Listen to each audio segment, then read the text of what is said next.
ఉన్నటువంటి పెద్దలందరికీ నమస్కరించుకుని ఇక్కడకు విచ్చేసినటువంటి హిందూ బంధువులందరికీ నమస్కరించి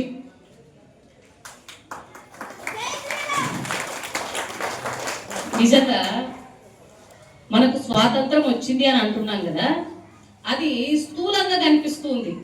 అంటే మనకు ఎవరు దాడి చేయడం లేదు, అది ఎక్కడ మనకు కనిపించట్లేదు. అంటే దాడి అనేది లేకుండా మనము స్థూలంగా స్వాతంత్రం వచ్చినట్లు మనకు కనిపిస్తూ ఉంది.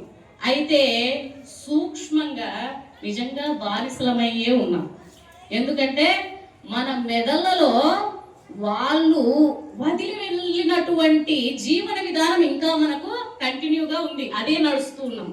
నిజంగా మన యొక్క జీవన విధానం కాదు అని వేదాలలో, ఉపనిషత్తులలో, పురాణాలలో మనకు తెలియబడి ఉంది.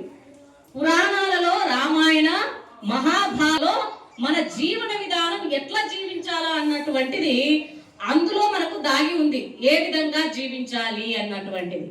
అయితే దాన్ని మరచిపోయి మనము పాశ్చాత్యంగా వదిలి వెళ్ళినటువంటి ఏవైతే ఎన్ని రోజులు వందల సంవత్సరాలు మన దేశంపై దండెత్తి వాళ్ళు ఇక్కడ మనల్ని పరిపాలన చేశారు కదా, ఆ యొక్క జీవన విధానమే ఇంకా కొనసాగుతూ ఉండడం వల్ల ఏమవుతుంది, నేడు మన ఉనికికే దెబ్బ తీస్తుంది. అంటే మనం ఉన్నాము అని మనకు స్పృహ లేకుండా చాప కింద నీరులాగా కనిపించకుండా ఇతర మతాలు మనపై దాడి చేయడానికి ఎవరు అవకాశం ఇస్తున్నారు? మనమే. ఎందుకు అంటే మన ఉనికిని మనం ఎట్లా జీవించాలన్నటువంటి జీవన విధానాన్ని నేడు మరచిపోతున్నాం కాబట్టి ఈ విధంగా తయారవుతున్నాయి. మన ఔన్నత్యాన్ని, మన దగ్గర ఉండే సంపదని, భౌతికంగా ఉండే సంపద మాత్రమే కాదు, ఇక్కడ లభించే వనరులు, ఖనిజాలు, క్షేత్రాలు, తీర్థాలు మాత్రమే కాదు, ఇతర వేద విజ్ఞానాన్ని ఎవరు గుర్తిస్తున్నారు అంటే నేడు మనం గుర్తిస్తున్నామని అనుకుంటున్న భ్రమలో ఇతర దేశాలు గుర్తించి ఇక్కడ సూర్యోపాసన చేసుకోవడానికి పాశ్చాత్యులు మన దేశానికి వస్తున్నారు. మన ఇక్కడ ఉన్నటువంటి ఆ యొక్క క్షేత్రాలు ఏవైతే ఉన్నాయో వాటిని దర్శించుకోవడానికి వేరే దేశాల నుంచి ఇక్కడికి వచ్చి సాధనలు చేసుకుంటున్నారు. అదేదో అంటారు కదా, రైల్వే స్టేషన్ పక్కనే ఇల్లు ఉంటది, వాళ్ళు ఏమనుకుంటారు, అరే ఎక్కచ్చులే పక్కనే ఉంది కదా, 5 నిమిషాల ముందు పోతే సరిపోతుంది అనుకుంటారు. అదే ఏదో దూరం ఉండేవాడు ఏమనుకుంటాడు, ట్రైన్ మిస్ అవుతుంది, బస్సు మిస్ అవుతుంది అని చెప్పేసి ఒక హాఫ్ అన్ అవర్ ముందు, అర్ధగంట ముందు వచ్చి వెయిట్ చేస్తాడు. మనం కూడా ఇక్కడే ఉన్నాం, మనకు దీని విలువ తెలియడం లేదు. వేరే దేశాల నుంచి వచ్చి దీన్ని తెలుసుకొని ఈ యొక్క జీవన విధానాన్ని ఆచరించి జ్ఞానం ఉంది, ఇక్కడ ముక్తిని పొందాలి అని వాళ్ళు తరించిపోతున్నారు.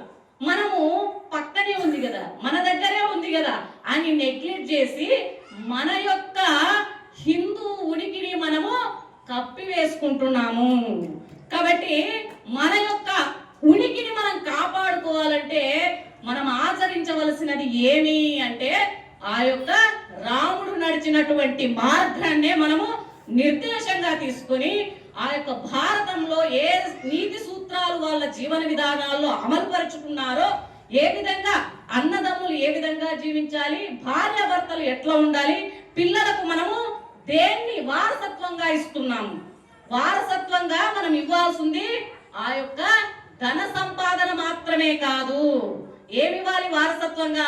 మనం అనుకుంటూ ఉంటాం ఇంట్లో, ఇది మాకు పెద్దల నుంచి వచ్చిన నడికి, ఇట్లా చేయకూడదు, ఇట్లే చేయాలా, ఎందుకంటే అట్లా చేయకపోతే అది ధర్మం కాదు, మా తాతల నుంచి వస్తుండదప్ప అట్లా చేయకూడదు అంటాం, అవునా?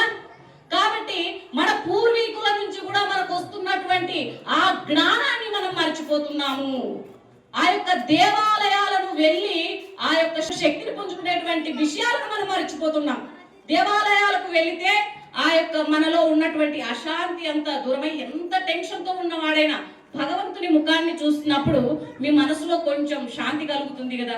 ఎంతో టెన్షన్తో ఉంటాం, దేవుని దగ్గరికి పోతే నమస్కారం చేసుకునేటప్పుడు మనసులో ఏ అలజడి ఉండదు. అంటే ఆ అశాంతిని దూరం చేసి మనశ్శాంతిని ఇచ్చేవి దేవాలయాలు. అక్కడ గుళ్ళో పోతే కొద్దిసేపు కూర్చొని రమ్మంటారు. ఎందుకు అంటే పూర్వకాలంలో ఎప్పుడు ఎవరో ఒకరు ఒక పుస్తకాన్ని, ఒక గ్రంథ పఠనం జరుగుతూ ఉండేది దేవాలయాల్లో. ఆ జరుగుతూ ఉన్నప్పుడు వెళ్ళి కూర్చున్నప్పుడు ఏదైనా ఒక మంచి సందేశం వాళ్ళు చదువుతూ ఉన్నప్పుడు నీవు వింటావు. దాన్ని వినడం వల్ల మనకు ఆ జీవన విధానంలో మార్పులు వచ్చేస్తాయి. కాబట్టి దేవాలయాలకు వెళ్ళాలా, మనం సత్సంగాలు జరుపుకోవాలా. ఆ సత్సంగాలు నేడు జరగకపోవడం వల్ల ఇతర మతాల వాళ్ళు మనపై దాడికి వస్తున్నారు. ఎందుకంటే మన ధర్మం గురించి మనకు తెలియదు, ఎట్లా జీవించాలో తెలియదు.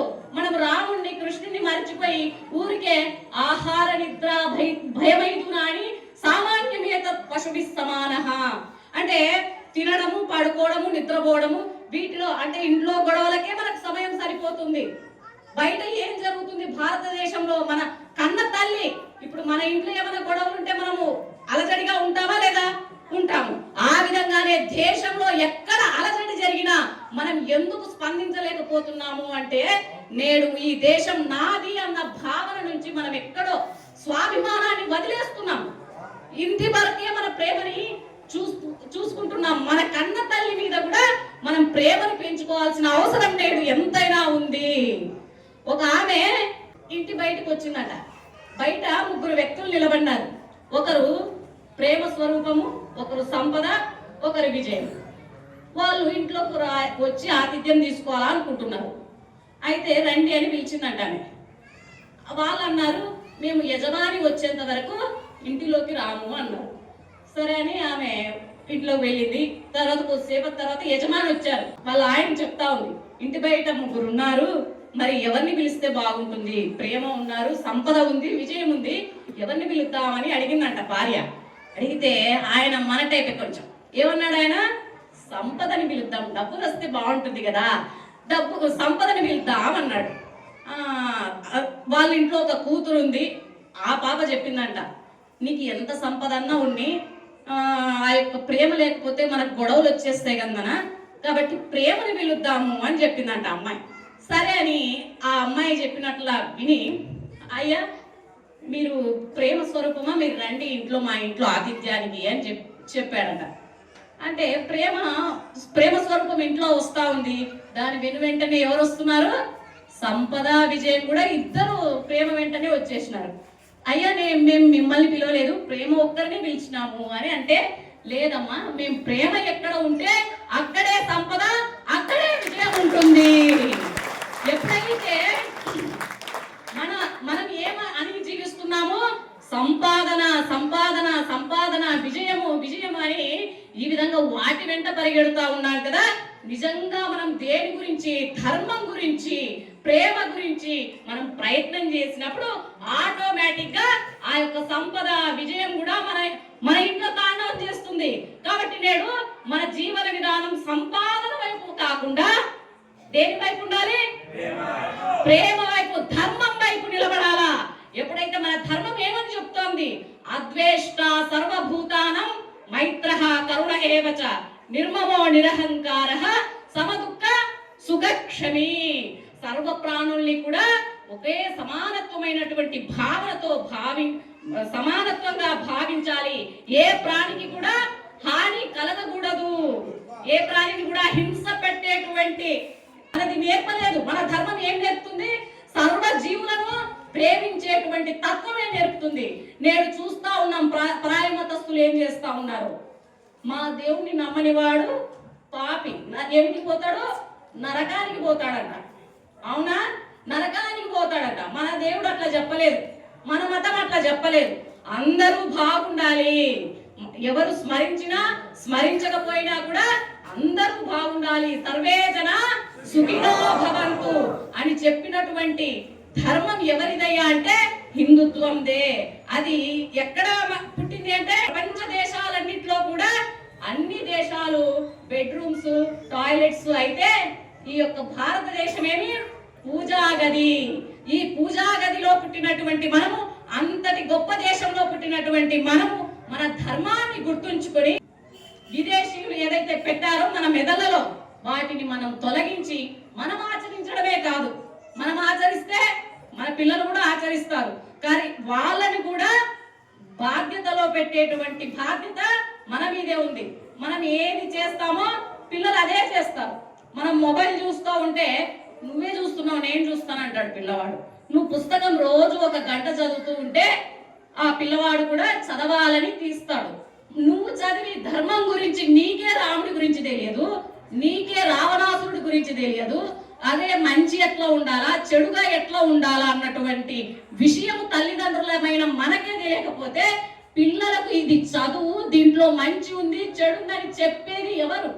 నేడు పాఠశాలల్లో చెప్పడానికి కూడా అవకాశం లేదు. అట్లా అయిపోయింది మన దేశంలో. ఎందుకు అంటే సెక్యులరిజం, అందరూ సమానంగా ఉండాలని మనం అనుకుంటాం. వాళ్ళు మాత్రం హాస్పిటల్స్ లో, విద్యా సంస్థల్లో ప్రార్థన లేనిదే ఆ యొక్క వైద్యుడు వైద్య వృత్తిని ప్రారంభించడు, ఆ యొక్క పిల్లల్ని కూడా ప్రేయర్ చేయించి అది చేయిస్తారు. కానీ మన స్కూళ్ళలో భగవద్గీత బోధించుకోలేనటువంటి దుస్థితిలో మనం ఉన్నాం. దీనికి కారణం మన నడవడికనే. కాబట్టి నేడు మనం అందరం కూడా రామాయణ భారత భగవద్గీతలను మనం పఠిస్తూ అందులో ఉన్నటువంటి విషయాలను మనం తెలుసుకొని ఆ పిల్లలకు బోధించే దిశగా మనం ప్రయాణం చేద్దాము. మన యొక్క భారతదేశంలో హిందూ ఉనికిని మనం స్థిరపరచుకొని దృఢపరచుకొని సుస్థిరం చేసే బాధ్యత మనందరి మీద ఉంది.